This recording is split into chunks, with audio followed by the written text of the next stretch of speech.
Hi book friends, I'm Erin, and this is Erin Go Read. Welcome to part 3 of 3 June wrap-ups. I read a total of 14 books in the month of June. I did the first 5. The first 5 books that I finished in June were wrapped up in part 1, which I will link below. The next 4 books that I completed were in part 2, and this will be the final 5 books that I read in the month of June. These books are all books that I started and finished in June, all in physical form. I'm going to start off with the book that was the group book for the Summer Reads Readathon. This is definitely not a book that I would have picked up on my own. This is Summer of Salt by Katrina Leno. This is a YA contemporary magical realism, I suppose. So Georgie and Mary, twin sisters, live on the island of By the Sea. The women in their family all exhibit some sort of magical ability by the time they're 18 years old. Now, Mary already has her from the time that she was a baby. She can float, but now their 18th birthday is approaching and Georgie still does not have her magical gift. During the summer on the island of By the Sea, this majestic bird named Annabelle comes to the island, and all of these bird heads flock to the island to see the fabled Annabelle.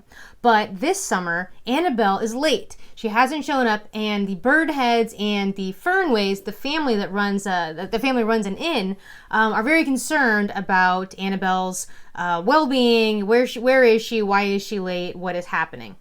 In the meantime, Georgie develops a relationship with the sister named Prue of one of the birdheads. Harrison and Prue are brother and sister. Harrison is a huge birdhead, and Georgie develops a friendship, and she thinks she has more than friendship feelings for Prue. Georgie's worry over her lack of magic and her impending 18th birthday is overshadowed now by the concern for the well-being of Annabelle and the mystery of where she is, what has happened to her. So Georgie ends up teaming up with Harrison, the brother of the girl that she likes, to solve the mystery. Mystery, friendship, fun ensue. So, this was I'm not going to rave about this book or anything. It was an enjoyable read. It was a nice summer, easy book to pick up. I gave this 3 stars. It's okay. It's fine. It was an enjoyable read. Next up, my husband and I read 20,000 Leagues Under the Sea by Jules Verne, and this is the amazing vintage red spine. The vintage red spines, each author has a particular artist that does all of their covers. So you can see on the back of the book here, Journey to the Center of the Earth. The art is done in a similar style. I don't have that book, but this was really fun. It really gets right into it. There's not a whole lot of prelude to the adventure. Professor Erin is our main character, and he, along with his sycophantic manservant council, and what's his name? Ned? Oh. And famed harpooner Canadian Ned Land join him to search out and hunt a very dangerous underwater creature that has been wreaking havoc for ships in the ocean. It turns out that this underwater creature is actually a submarine captained by Captain Nemo and his crew. Captain Nemo saves Professor Aronnax, Ned, and Council after their ship has been destroyed by the submarine, but with the stipulation that if he's going to save them and take them on board out of the middle of the ocean, that they are prisoners on the ship and they can never leave. So they don't have much choice. Much to particularly Ned Land's chagrin, they agree and are taken aboard the Nautilus, Captain Nemo's submarine. And adventure ensues, essentially. Ned Land, the Canadian harpooner, particularly doesn't like their imprisonment, and he is constantly trying to come up with ways that they can escape. Council basically just goes along with everything, and Professor Aronnax is kind of like, this is pretty cool.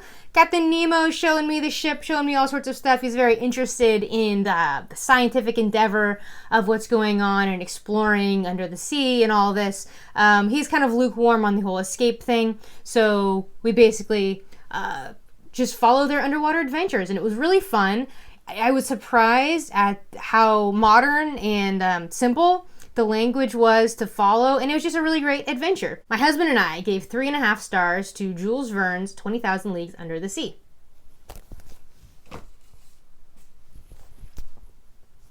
Okay, 2 books left. I'm gonna finish up with one of my favorite books, probably of the year.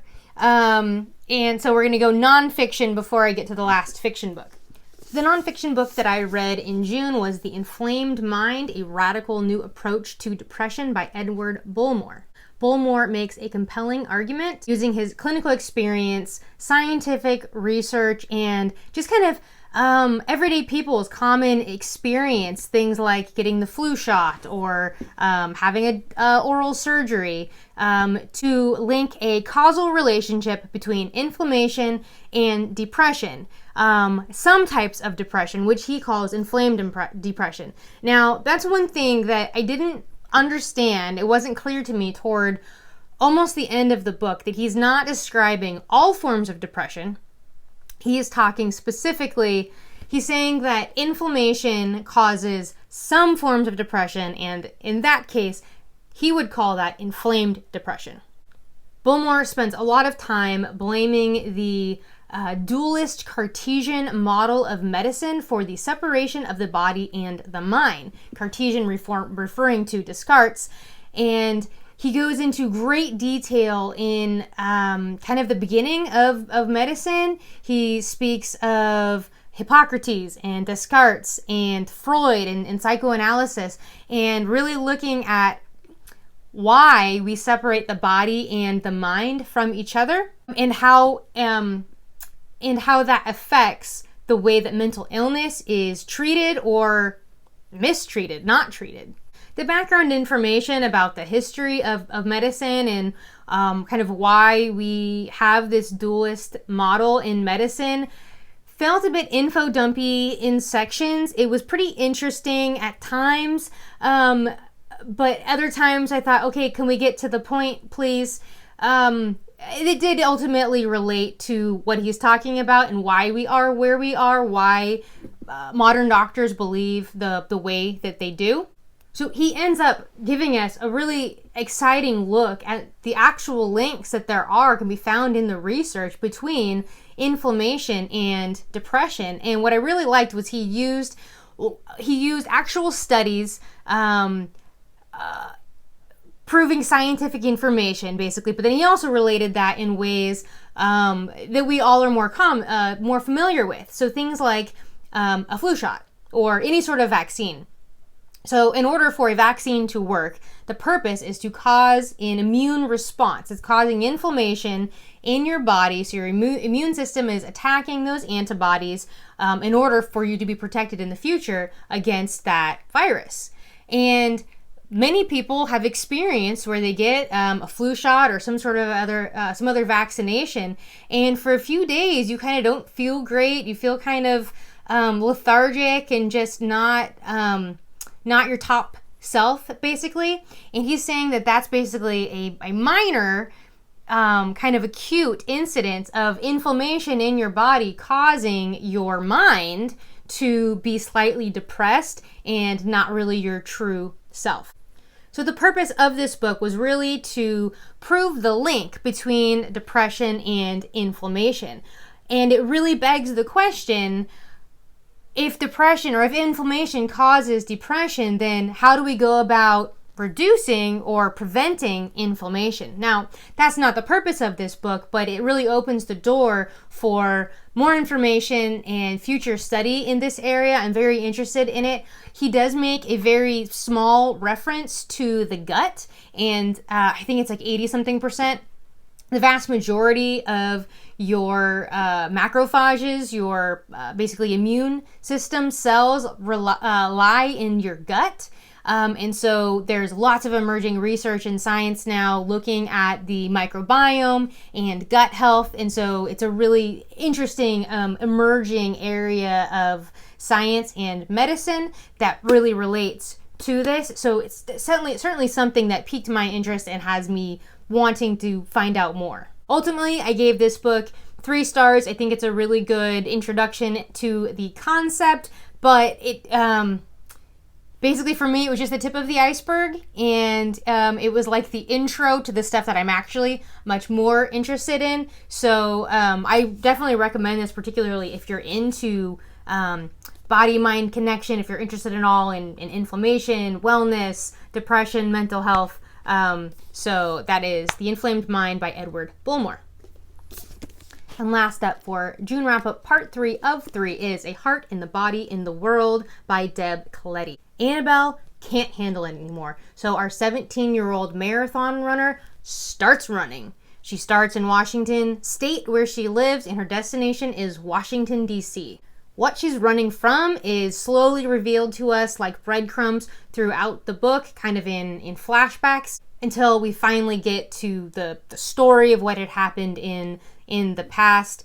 And as we are learning more about what happened, she is coming kind of more to terms with what happened. We know that it's some sort of event that was newsworthy. Other kids from her school were involved. So you kind of have some ideas of maybe what it was, but ultimately I was still actually surprised at what it turned out to be. I related to this as a runner. I related to this as a woman, as someone who is in love at a young age. And I related to this as someone who has experienced really great emotional pain. And I want to read a little excerpt about, it's in the middle of the book, but there's no spoilers involved here. This is just a conversation between her and someone else, basically about what she's doing and how she is dealing with it. And this really resonated with me in dealing with kind of the idea of we've all experienced something in life, likely where you're grieving about something terrible has happened, and basically nobody has the right thing to say, and they try to say things to make you feel better, and nothing they can say is actually going to make you feel better. And even though you know it's coming from a good place, sometimes it makes you more irritated than anything. So this is a conversation between her and another character in the story. Well, the world kicked your ass. It's one of the most truthful things that anyone has ever said to her about what's happened, and it means something to her. It means something because they haven't had to have some big talk about it. It's a simple statement of fact. He has said something truthful, so she does too. I don't know what to do about it. Kick the world's ass right back. How? He laughs. How? That is so funny. She makes a face. Why funny? You're kicking the world's ass right now. So, that line, that little conversation really connected me to the story, because sometimes when I have felt on the receiving end of sympathy, basically, that sometimes the best thing someone can do is just acknowledge, like, that sucks.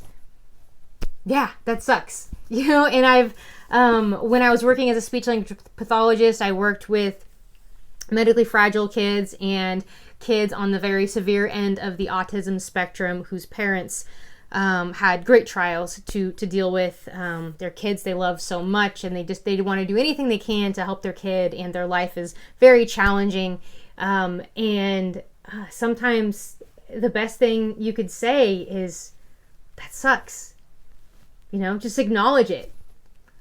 I can't change your life. A parent died, a friend died, someone has cancer.